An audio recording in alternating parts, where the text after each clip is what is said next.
Welcome, in front of me is a LENOVO Yoga Tab 11 and today I'll show you how you can capture a screenshot on this device.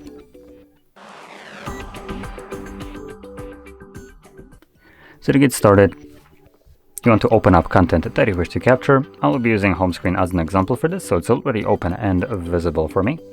And from there you want to simply hold power key and volume down at the same time.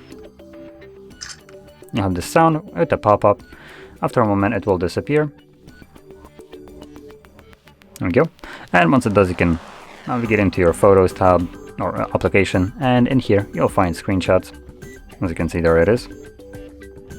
And later on, you can find it quickly by just navigating into the screenshots catalog. Now, I don't have anything at the bottom that will allow me to choose catalogs, nor here.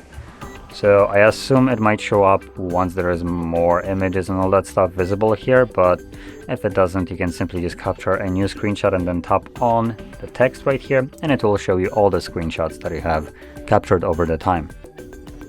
Now, with this being said, if you found this video helpful, don't forget to hit like, subscribe, and thanks for watching.